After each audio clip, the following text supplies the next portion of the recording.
Assalamualaikum warahmatullahi wabarakatuh. Bismillah, alhamdulillah, salatu wassalamu ala rasulillah, wala haula wala quwata illa billah, amma ba'du. Sobat SDAS dimanapun kalian berada, jumpa lagi dalam program PAS, Podcast Anak Saleh, edukatif, inspiratif, penuh hikmah. Alhamdulillah, pada Ramadan series kali ini, kita kedatangan satu narasumber yang luar biasa, yang insya Allah nanti akan membersamai kita berbagi ilmu tentang satu topik yang menarik, khususnya di bulan suci Ramadan ini. Kita sambut beliaunya, Ustadzul Karim Muhammad Mu'alif Ashum. Assalamualaikum Ustaz. Waalaikumsalam warahmatullahi wabarakatuh. Okay. Beliau, Ustadz Mu'alif ini mungkin belum banyak yang tahu, tapi sangat terkenal di wilayahnya. Nah, beliau ini ternyata adalah salah satu wali peserta didik SD Anak Saleh, yaitu ayahanda dari Mas Muhammad Fastabik Torik Majid, atau yang lebih terkenal disebut Mas Abik, kakak kelas kita di kelas 6. Oke, Ustadz, ngapunten, nah, aktivitas panjenengan sehari-hari napa nggih Ustadz? Pertama-tama saya mengucapkan terima kasih kepada SD Anak Saleh dan juga kepada sobat SDAS semuanya, dan saya sangat bergembira akhirnya bisa bersama-sama ikut berbagi di bulan yang suci ini, bulan Ramadan yang mulia. Saya sehari-hari aktivitas masih sebagai tenaga kependidikan Tendik di UIN Maulana Malik Ibrahim Malang.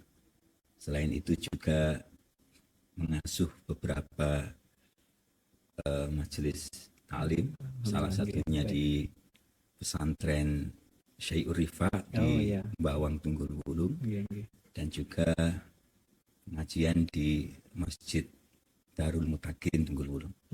Baik, alhamdulillah, luar biasa. Alhamdulillah beliau menyempatkan di sela-sela kesibukan beliau yang tadi cukup padat, tapi alhamdulillah pada kesempatan kali ini beliau berkenan untuk hadir bersama kita berbagi ilmu. Nah, Ustadz, ngapunten, ini ada satu tema, satu topik yang pastinya di setiap bulan suci Ramadan itu senantiasa sering kali dibawakan oleh beberapa guru, beberapa asatid di majelis-majelisnya. Ya, tema yang berkaitan dengan Lailatul Qadar, Ustaz. Ya, ada yang menyebutkan malam Lailatul Qadar. Sebenarnya kalau Lailatul Qadar itu napa nggih, Ustaz? Mungkin bisa dijelaskan untuk para sobat SDAS.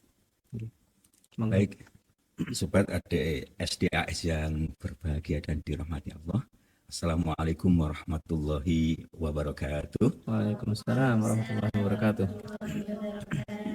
Sungguh kita sangat bersyukur pada Allah Subhanahu wa Ta'ala, karena akhirnya doa-doa kita yang selalu kita lantunkan semenjak 2 bulan yang lalu untuk dipertemukan dengan bulan suci Ramadan itu akhirnya dikabulkan oleh Allah Subhanahu wa Ta'ala.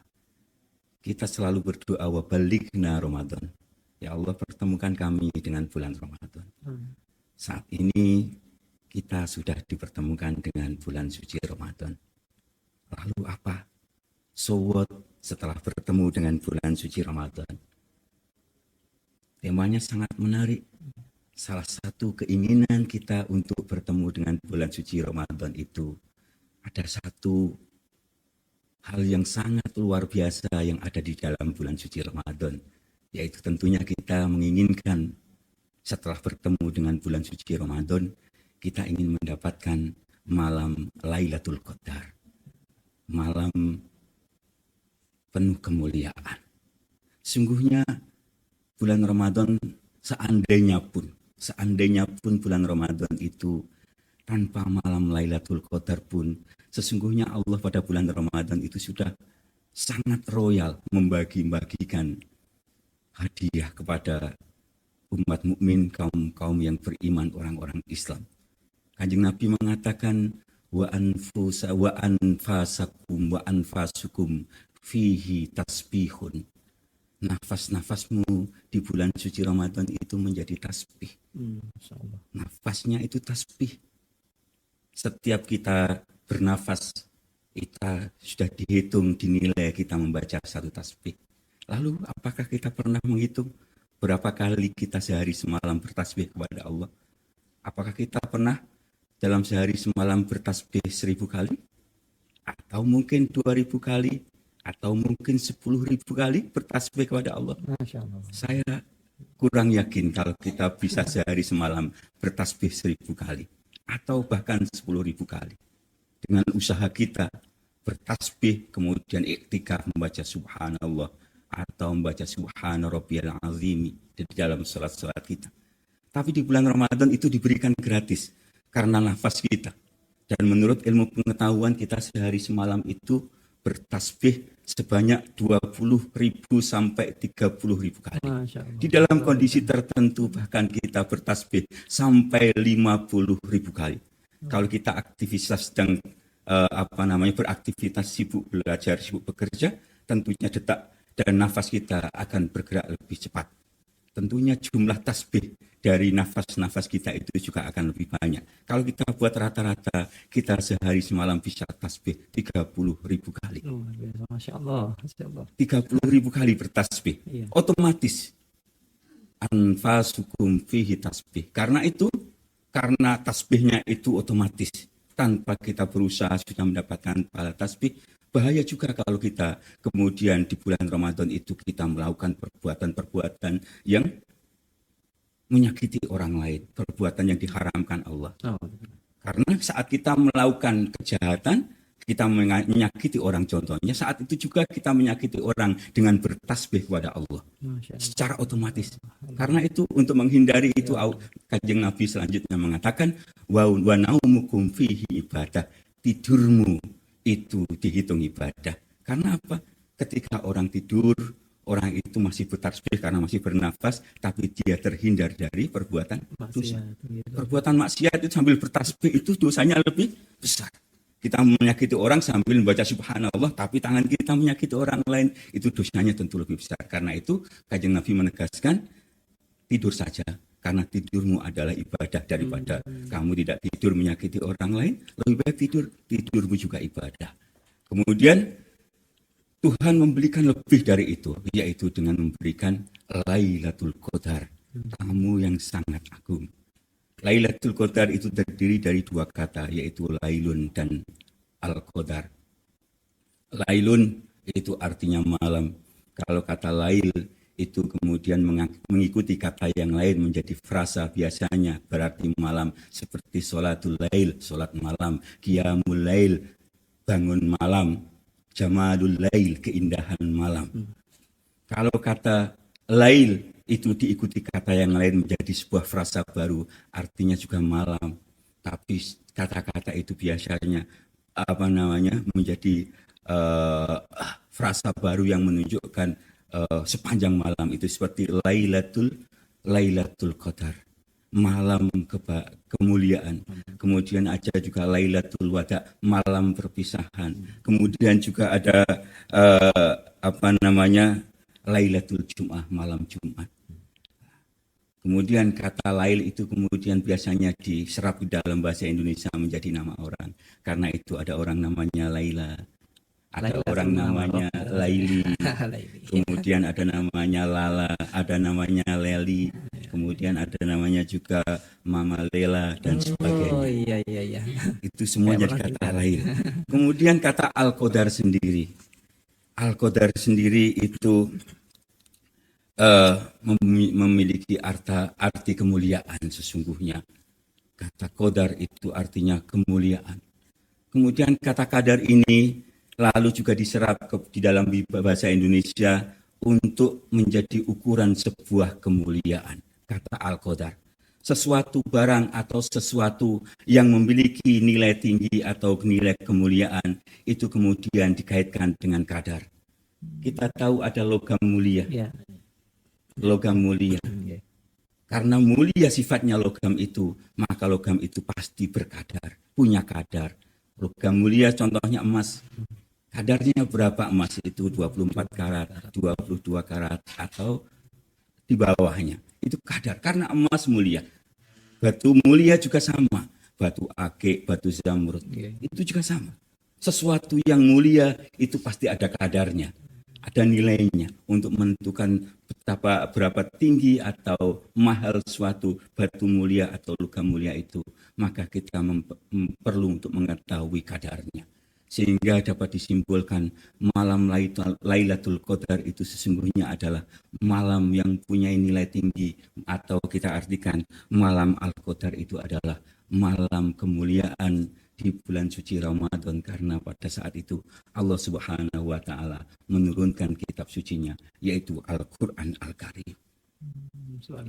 Disebut kemudian malam Lailatul Qadar yang artinya adalah malam kemuliaan. Baik, luar biasa. Alhamdulillah, Sobat SDAS dimanapun berada, barusan disebutkan tentang pengertian baik itu secara bahasa dan maknawi juga tentang apa itu Lailatul Qadar. Sempat disinggung sedikit tadi oleh Ustadz, yaitu tentang ada keistimewaan di malam Lailatul Qadar ini. Nah, diantaranya seperti diturunkannya Al-Quran, dan mungkin ada keistimewaan yang membuat Lailatul Qadar atau malam kemuliaan ini menjadi luar biasa, menjadi istimewa. Iya. Tentunya yang pertama adalah karena pada malam Lailatul Qadar itu Allah Subhanahu wa taala menurunkan kitab sucinya yang mulia, yaitu Al-Qur'an Al-Karim, kepada Rasulullah sallallahu alaihi wasallam. Karena tegaskan dalam Al-Qur'an, Syahrul Ramadan alladzi unsila fihi al-Qur'an. Pada bulan Ramadan itulah Al-Qur'an diturunkan. Ramadan yang mana? Tanggal berapa? Di saat seperti apa? Ditegaskan kemudian di surah yang lain, yaitu surah Al-Qadar, Inna anzalnahu fi lailatul qadar. Aku menurunkan Al-Quran itu di malam Al-Qadar, malam kemuliaan. Kemudian ada orang mungkin bertanya, lalu mengapa kita peringati nuzulul Quran kok tanggal 17 Ramadan? Selama ini kita memperingati nuzulul Quran 17 Ramadan. Padahal di dalam hadis-hadis yang lain, malam Lailatul Qadar itu adalah fil ashril awakhir min kulli watrin. Jadi malam-malam 10 malam terakhir, di malam-malam ganjil di 10 malam terakhir. Tapi Lailatul Qadar kita memperingati malam turunnya Al-Quran atau nuzulul Quran itu pada tanggal 17 Ramadan. Karena saat itu sungguhnya Allah Subhanahu wa taala yang pertama menurunkan Al-Quran secara ijmali, secara utuh dari Lauhul Mahfuz, kemudian menuju ke suatu tempat atau makom di langit dunia namanya Baitul Izzah. Saat itu Al-Quran diturunkan secara utuh, 30 juz dari Baitul Izzah itu kemudian diturunkan sesuai konteks bertahap, berurutan kepada Rasulullah Shallallahu Alaihi Wasallam. Mungkin seperti kita kalau kita belajar di luar daerah, kemudian kebutuhan kita selama setahun itu sekian puluh juta, orang tua kita akan menurunkan uang itu secara utuh, tapi ditempatkan di sebuah bank. Kemudian kita akan mengambil uang itu dari bank itu sesuai dengan kebutuhan kita. Nah, saat diturunkan utuh itulah malam Lailatul Qadar, dan saat diturunkan secara bertahap kepada Rasulullah secara konteks dan kebutuhan yang dibutuhkan oleh Rasulullah itu pada tanggal 17 Ramadan. Mengawalinya dengan surah Al-Alaq, Iqra bismi rabbikal ladzi khalaq. Al-Quran ini sangat istimewa karena Al-Quran merupakan mukjizat khalidah. Ulama mengatakan mukjizatun khalidah, yaitu mukjizat yang lestari, yang abadi. Apa ada mukjizat yang tidak abadi? Ada. Dulu Nabi Nuh mempunyai mukjizat membuat kapal. Kapal besar yang bisa menampung beberapa puluh hewan, kemudian bisa mengarungi banjir yang sangat besar dan akhirnya terdampar di puncak gunung. Tapi saat ini umpamanya ada kapal seperti itu, tentunya mukjizat itu kurang luar biasanya, karena mukjizat itu adalah khariqul adat, keluar dari kebiasaan, luar biasa, sesuatu yang luar biasa. Tapi kalau hanya membuat kapal seperti itu, tentunya dengan konteks sekarang, manusia sudah bisa membuat pesawat yang bisa terbang mengarungi angkasa. Itu tidak khalidah. Kemudian ada Nabi Musa yang bisa membelah lautan, melintasi lautan untuk melarikan diri dari kejaran tentara Fir'aun dengan tanpa menggunakan alat apa-apa bisa melintasi lautan. Tapi saat ini juga teknologi sangat canggih. Orang bisa membuat undersea tunnel, terowongan bawah laut yang menyeberangi dari Inggris ke Perancis. Luar biasa. Kalau kita itu mukjizat-mukjizat yang dimiliki oleh nabi-nabi terdahulu. Tapi Al-Quran ini disebut sebagai mukjizat yang khalidah. Tapi selain itu ada keistimewaan lagi dari malam Lailatul Qadar ini yang perlu sekali untuk diperhatikan, yaitu kita tahu bahwa Al-Quran itu diturunkan di malam Al-Qadar. Di dalam ayat yang lain kenapa disebut Lailatul Qadar, Allah mengatakan inna anzalnahu fi lailatin mubarakah. Aku turunkan Al-Quran itu di malam yang penuh keberkahan. Inna kunna mundirin. Tapi aku juga peringatkan. Peringatkan apa? Fiha yufraku kullu amrin hakim. Pada malam Lailatul Qadar itu ditetapkan urusan-urusan yang bijaksana. Di dalam ayat yang lain di surah Al-Qadar juga sama. Tanazzalul malaikatu warruhu fiha. Pada malam itu Jibril bersama malaikat turun di malam Lailatul Qadar. Biizni rabbihim min kulli amrin. Dengan izin Tuhannya untuk menetapkan urusan-urusan. Karena itu menurut Profesor Quraisy Shihab dan menurut Asy-Syaikh Allamah Toba-Tobai dalam tafsirnya Al-Mizan, sesungguhnya malam Lailatul Qadar itu adalah malam penetapan kadar, takdir atau urusan manusia untuk 1 tahun yang akan datang. Pada malam Al-Qadar itu segala sesuatu sepanjang tahun yang akan datang itu ditetapkan. Tentang kelahiran dan ajal yang menyebut, tentang rezeki yang didapatkan, tentang kemaksiatan dan ketaatan yang dilakukan manusia, semua ditetapkan. Kadarnya, ukurannya yang diterima pada tahun ini. Pada malam nisfu Sya'ban, malam nisfu Sya'ban itu adalah para ulama mengatakan wa huwa syahrun turfahu fihil amal.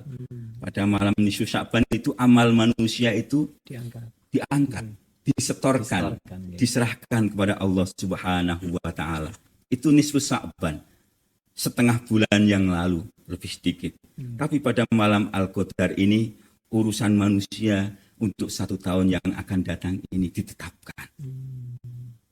Baik buruk kita, lapang dan sempit rizki kita, kemudian kelahiran dan kematian kita sebagai manusia itu ditetapkan pada tahun ini, termasuk kita akan mendapatkan ukuran rizki yang berapa tahun ini. Pada malam Al-Qadar ditetapkan. Kalau kita memang rezeki sudah mendapatkan ajal di tahun ini, ajal kita ditetapkan di malam Al-Qadar itu. Itu menurut pendapat Profesor Quraisy Shihab dan Profesor Allamah Toba-Tobai dalam kitabnya Tafsir Al-Mizan. Sehingga malam ini sangat istimewa. Kita ingin tentunya ketika malam perencanaan, ya kalau kita di dalam bahasa administrasi itu untuk anggaran 1 tahun ke depan itu ada hari-hari penyusunan anggaran. Perencanaan anggaran untuk tahun yang 1 tahun yang akan datang. Nah, pada malam Al-Qadar itu perencanaan itulah ditentukan dan ditetapkan oleh Allah Subhanahu wa taala melalui para malaikatnya. Sehingga malam ini menjadi sangat istimewa bagaimana kita berusaha untuk sebaik-baiknya melobi Allah Subhanahu wa taala dengan amal-amal ibadah. Kita mendekatkan diri kepada Allah Subhanahu wa taala untuk mendapatkan perencanaan dan penetapan yang baik. Untuk mendapatkan usia yang panjang yang diberkahi, untuk mendapatkan rezeki yang luas, untuk mendapatkan ketaatan dan keberkahan. Baik, iya. Nggih, luar biasa. Masya Allah. Tabarakallah. Tadi disinggung tentang apa namanya? Beberapa keistimewaan dari malam Lailatul Qadar dan sudah ada spill sedikit tadi itu tentang apa namanya? Timing, masalah waktunya, Iya. waktu kemunculannya Lailatul Qadar ini. Nggih. Kemudian kalau tadi sempat disinggung Ustadz tentang bahwa waktu kalau melihat di surat Al-Qadar tadi yang kemudian kita peringati menjadi nuzul Quran di Iya. 17 Ramadan nggih. Kemudian di hadis Nabi yang tadi panjenengan sampaikan bahwa ada di Asrul Awakhir Iya. di 10 hari terakhir di malam-malam ganjilnya. Betul. Nggih. Tapi apakah kemudian terus kita hanya mencari di malam-malam itu saja?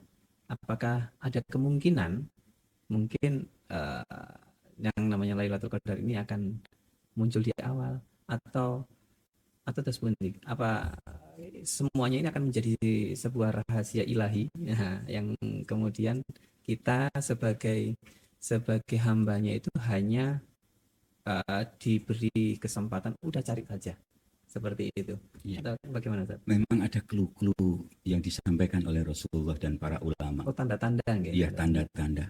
Baik. Seperti yang sudah saya sampaikan tadi, Rasulullah memberikan tanda-tanda bahwa faltamisuha fil ashri atau fis sab'il awakhir min kulli watsrin, di malam-malam ganjil di 10 hari terakhir bulan Ramadan. Malam ganjilnya kan hanya ada beberapa di situ. Iya. Kemudian para ulama juga kemudian membuat formula atau rumus-rumus khusus. Imam Asy-Syafi'i yang kemudian disetujui oleh Imam Al-Ghazali juga sudah membuat rumus-rumus tentang datangnya Lailatul Qadar, turunnya Lailatul Qadar. Kalau kebetulan kita kemarin memulai puasa di hari Senin, Imam Syafi'i dan disetujui Imam Ghazali pernah mengatakan kalau puasa dimulai hari Senin maka Lailatul Qadar akan tiba pada tanggal 21. Tapi kalau puasa dimulai hari Selasa, Imam Syafi'i diamini Imam Ghazali mengatakan kalau kita mulai hari Selasa maka Lailatul Qadar akan datang di malam ke-27. Dan ada sampai seminggu. Tapi karena pada saat ini kita hanya punya 2 permulaan puasa kemarin dari masyarakat muslim di Indonesia. Sebagian dimulai hari Senin dan sebagian dimulai hari Selasa. Ada yang 21, berarti ada yang 27. Nanti ini Lailatul Qadarnya ikut hisab atau ikut ru'yat ini ya? Jadinya malam kemudian ada clue-clue yang lain. Ada clue yang lain yang diberikan para ulama dan disampaikan oleh Rasulullah Shallallahu Alaihi Wasallam pada malam Al-Qadar itu dikatakan oleh Rasulullah Lailatul Qadri Lailatun Samihah, malam yang cerah, tolikoh, malam yang nampak damai, kemudian tolikoh, kemudian nampak cerah. Lalu kemudian dikatakan la harrah, tidak sumuk lah. Kalau malam itu kan nggak panas, tidak panas, wala baridah, dan tidak dingin. Jadi malam itu nampaknya begitu syahdu. Karena tidak panas, tidak dingin, nampaknya juga samhah dan talikoh, nampak cerah. Kemudian matahari terbit pada pagi hari, bulat berwarna merah tapi tidak panas. Tapi bukan berarti kemudian kita sepanjang malam keluar ngamati daun, daunnya bergerak, ada angin yang bertiup, tidak. Tentunya sampai lupa nggak sholat tarawih di luar rumah, ngawasi daun, ngawasi. Apalagi cuacanya nggak menentu nih kayak sekarang. Iya, cuacanya juga tidak. Iya, cuacanya juga tidak menentu. Kita mengawasi daun yang tidak bertiup, tidak bergoyang karena tiupan angin. Tentunya di musim-musim penghujan seperti ini ya, bisa masuk angin di luar. Iya, makanya itu. Kita tidak mendapatkan malam Lailatul Qadar karena akhirnya ada daun yang bertiup, ada yang daun yang bergoyang. Tidak. Sudah terlanjur meninggalkan sholat tarawih di luar rumah ngawasi daun. Ternyata daunnya bergoyang dan angin bertiup. Ini bukan Lailatul Qadar. Kemudian ulama-ulama yang lain juga memberikan clue atau rumus-rumus di dalam Al-Quran itu. Salah satu kemukjizatan Al-Quran adalah al-i'jaz al-adadi atau matematika Al-Quran. Bahwa Al-Quran itu dalam kemukjizatannya tidak hanya dari aspek ilmu yang disampaikan Al-Quran atau aspek gaib yang disampaikan Al-Quran, sejarah yang disampaikan Al-Quran, atau ramalan yang disampaikan Al-Quran. Tapi karena Al-Quran itu kalamullah, wahyu, yang merupakan mukjizat yang abadi, semua yang di dalam Al-Quran itu mengandung nilai-nilai kemukjizatan. Ada salah satu nilai kemukjizatan Al-Quran yang kita bisa jadikan rumus untuk mendapatkan Lailatul Qadar, al-i'jaz al-adadi. Quran itu angka-angka atau simbol-simbol yang ada di dalam Al-Quran itu menunjukkan nilai kemukjizatan. Seperti kata yaum, hari. Hari itu dalam bentuk singular atau dalam bentuk tunggal. Itu disampaikan di dalam Al-Quran itu sebanyak 365 hari. Seperti hari-hari dalam setahun. Tapi ketika hari itu dalam bentuk jamak, tasniyah maupun jamak yang lain, itu disampaikan sebanyak 30 kali. Seperti hari di dalam satu bulan. Kata syahr itu bulan kalender itu di dalam Al-Quran disampaikan 12 kali. Seperti dalam setahun. Luar biasa. Masya Allah. Nilai-nilai yang lain di dalam Al-Quran itu termasuk di dalam surah Al-Qadar. Kita bertanya kepada surah Al-Qadar tentang Al-Quran dan tentang malam Lailatul Qadar. Kita bisa dapatkan sesungguhnya jawaban di sana. Dan ini saya sangat yakin bahwa jawaban yang kita dapatkan dari surah Al-Qadar ini cukup bagus sekali untuk kita pertimbangkan untuk mendapatkan malam Lailatul Qadar. Surah Al-Qadar itu kalau kita yakin bahwa surah Al-Qadar itu merupakan surah yang menerangkan tentang turunnya Al-Quran, dia pasti memberikan jawaban tentang Al-Quran. Berapa juz yang ada di dalam Al-Quran itu? Al-Quran itu ada 30 juz. Sama. Surah Al-Qadar itu ternyata memiliki kata yang jumlahnya 30. Masya Allah. Kalau kita tanya berapa surah yang ada di dalam Al-Quran, kita tanya pada surah Al-Qadar, ternyata huruf-huruf yang ada surah Al-Qadar itu ada 114. Sama persis. Kalau kata yang ada di dalam surah Al-Qadar 30 persis seperti juz yang ada di dalam Al-Quran, huruf-huruf yang ada di dalam surah Al-Qadar itu jumlahnya 114. Persis seperti surah-surah Al-Quran yang ada di dalam Al-Quran, mulai surah Al-Fatihah sampai surah An-Nas, jumlahnya 114. Kalau kita tanya kemudian bagaimana dengan Al-Qadar? Bagaimana dengan malam Lailatul Qadar? Kata Al-Qadar, ya, karena jumlah hurufnya itu ada 114 mulai hamzah pertama, inna anzalna hatta matla'il fajar. Kata ra terakhir itu jumlahnya 114. Kemudian kata Al-Qadar. Kalau urutan dari hamzah pertama, kata Al-Qadar. Kata Al-Qadar itu di dalam urutan huruf di dalam surah Al-Qadar itu, ya. Inna anzalnahu fi lailatul qadar. Wa ma adraka ma lailatul qadar. Lailatul qadar. Kata qadar itu ada 3 kali. Itu urutannya adalah yang pertama urutan kelima. Kemudian yang kata Al-Qadar yang kedua urutan ke-10. Kemudian kata Al-Qadar yang ketiga urutan ke-12. 5 ditambah 10, 15. Kemudian ditambah 12 menjadi 27. Kemudian kata Lailatul Qadar.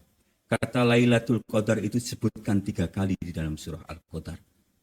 Jumlah kata Lailatul Qadar itu adalah jumlahnya ada 9. Lailatul Qadar kalau kita hitung hurufnya itu ada 9. Disebutkan sebanyak 3 kali. 3 kali 9 jumlahnya 27. Jadi sesungguhnya surah Al-Qadar itu cukup untuk menjawab berapa juz yang ada di dalam Al-Quran, kemudian menjawab berapa surah yang ada di dalam Al-Quran, kemudian angka 27. Yang terakhir, di dalam ayat terakhir ada kata salamun hiya hatta matla'il fajar. di situ ada kata ganti hiya. Hiya itu kembali. Hiya itu adalah namanya kata ganti. Kata ganti. Itu pasti kembali. Isim dhamir kembali kepada sesuatu. Hiya itu kembali kepada malam Lailatul Qadar. Salamun hiya hatta matna'il fajar. Sejahteralah malam Lailatul Qadar sampai terbitnya fajar. Kata hiya dalam urutan kata, ya, urutan kata di dalam Al-Quran itu kan ada 30 katanya ya. Kata hiya yang merujuk kepada Lailatul Qadar itu urutannya adalah urutan ke-27. Hatta itu 20, salamun hiya itu 27, hatta itu 28, matla'il itu 29, al-fajr itu 30. Jadi kata hiya yang merujuk kepada Lailatul Qadar itu juga jatuh kepada urutan ke-27. Kalau kita mau mengesampingkan magical numeric atau kata angka-angka ajaib matematika Al-Quran yang luar biasa ini di dalam surah Al-Qadar, tentunya sangat iman sekali. Tapi mau tanggal berapapun supaya tidak luput tentunya gampang sungguhnya, karena jumlah ganjil atau bulan suci Ramadan itu cuma 30 hari. Kalau kita urut dari awal sampai terakhir itu, kita tarawih, kita tadarus, kita qiyamul lail, kita bersedekah, tentunya kita tidak akan luput dari malam Lailatul Qadar. Keluarnya yang cukup diurut aja dari awal dan sampai akhir. Walaupun sungguhnya sudah ada clue-clue seperti itu. Yang dikhawatirkan itu, keterangan Ustadz tadi ternyata tanggal 27. Tanggal 27 udah dilingkari di kalender, ternyata kok pas tanggal 27-nya ketiduran. Waduh, ini pasti akan menyesal sekali gitu. Tapi menurut Pak Quraisy itu sesungguhnya yang menerima Lailatul Qadar itu adalah mereka yang siap. Mereka yang siap secara lahir dan batin menurut Profesor Quraisy. Berarti kita harus mempersiapkan dari awal. Kita menyiapkan lahiriah kita mengikuti puasa sesuai dengan syariat. Kemudian jika kita menyiapkan hati kita, ruhani kita, untuk siap untuk menerima Lailatul Qadar. Nah, ini berkaitan dengan kesiapan ini the last question, pertanyaan terakhir yang ini menjadi pamungkasnya. Bagaimana kiatnya, Ustaz? Amalan atau mungkin tips dari panjenengan untuk menyiapkan diri ini supaya kita pantas untuk mendapatkan Lailatul Qadar itu, Ustaz? Sesungguhnya proses untuk mendapatkan Lailatul Qadar itu, saya senang sekali mengutip Profesor Quraisy di dalam podcast beliau di YouTube itu, dimulai sejak bulan-bulan sebelum bulan Ramadan sesungguhnya. Bagaimana kita memperingatkan mempersiapkan diri mulai bulan Rajab. Kemudian kita mempersiapkan diri mulai bulan Sya'ban untuk menyambut datangnya Ramadan. Kenapa Ramadan itu harus disambut? Karena Ramadan tamu, apa semua tamu harus disambut. Seperti itu. Saya tamu di Asda Anak Saleh ini kan tidak perlu menyiapkan spanduk marhaban ya Ustadz Mu'alif. Iya, pasang karpet merah. Karena itu bukan tamu biasa, tamu yang agung.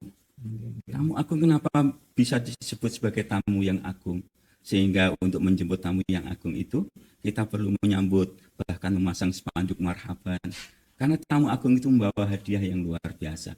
Nah, kesiapan kita itu dimulai dari sebelum datangnya puasa tadi, yaitu kita ada tradisi mapak puasa, ada tradisi megengan, nyadran dari kata sadran, membersihkan hati kita, kesiapan kita untuk menerima Ramadan dan menerima hadiah besar yaitu malam Lailatul Qadar.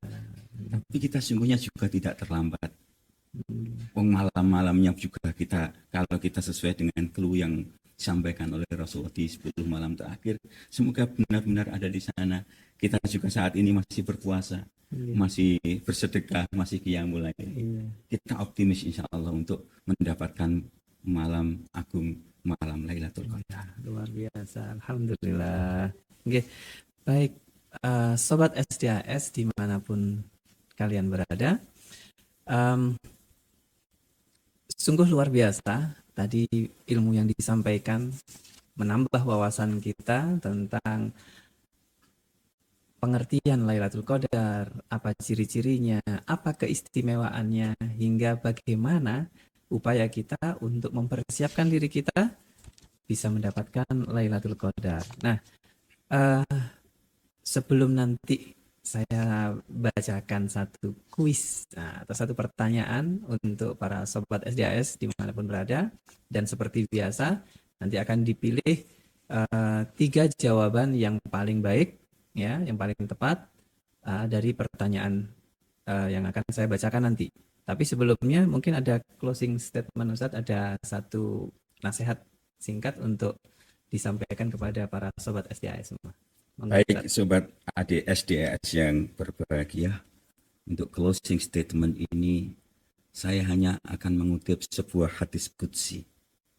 Dari dalam hadis qudsi itu disampaikan munajat Nabi Musa alaihi salam ketika sedang bermunajat kepada Allah Subhanahu wa taala. Yang pertama, Nabi Musa dalam munajatnya itu beliau menyampaikan kepada Allah, "Ya Tuhanku, kata Nabi Musa, wahai Tuhanku, aku ingin dekat dengan Engkau." Allah Subhanahu wa taala menjawab, "Orang-orang yang dekat denganku adalah mereka yang mendapatkan malam Lailatul Qadar." Lalu Nabi Musa melanjutkan, "Wahai Tuhanku, aku mengharapkan limpahan rahmat-Mu." Allah menjawab, "Rahmat-Ku hanya bagi mereka yang mengasihi orang-orang miskin di malam Lailatul Qadar." Nabi Musa kembali melanjutkan berkata, "Wahai Tuhanku, aku ingin meminta izin untuk melintas jembatan Siratal Mustaqim." Allah menjawab, "Izinku untuk melintas Siratal Mustaqim hanya bagi mereka yang bersedekah di malam Lailatul Qadar." Lalu Nabi Musa melanjutkan, "Wahai Tuhanku, aku ingin menikmati buah-buahan surgawi." Allah menjawab, "Buah-buahan surgawi hanya bagi mereka yang melantunkan subhanallah di malam Lailatul Qadar." Lalu Musa menambahkan, "Ya Tuhan, ya Allah, aku menginginkan keridhaan-Mu." Allah menjawab, "Keridhaanku hanya bagi mereka yang menunaikan sholat 2 rakaat di malam Lailatul Qadar." Masya Allah, luar biasa. Ya, semoga kita bisa mengamalkan apa yang tadi disampaikan dan bisa mendapatkan kemuliaan dari malam Lailatul Qadar tersebut. Baik para sobat SDAS dimanapun kalian berada, pertanyaan yang akan kami sampaikan pada episode kali ini adalah, apa keistimewaan dari malam Lailatul Qadar? Sekali lagi, apa keistimewaan dari malam Lailatul Qadar? Baik, kalian tinggal menuliskan jawaban kalian di kolom komentar. Baik, jazakumullah khairan katsira Ustaz. Terima kasih atas kerawuhan panjenengan, kehadirannya untuk berbagi ilmu bersama kita semua. Semoga barokah, semoga manfaat untuk kita semua. Amin ya rabbal alamin. Baik, terima kasih untuk para sobat SIS yang sudah setia memirsa dimanapun kalian berada. Dan pada kesempatan yang lain kita akan berjumpa kembali di acara PAS, Podcast Anak Saleh. Edukatif, inspiratif, penuh hikmah. Assalamualaikum warahmatullahi wabarakatuh. Waalaikumsalam warahmatullahi wabarakatuh.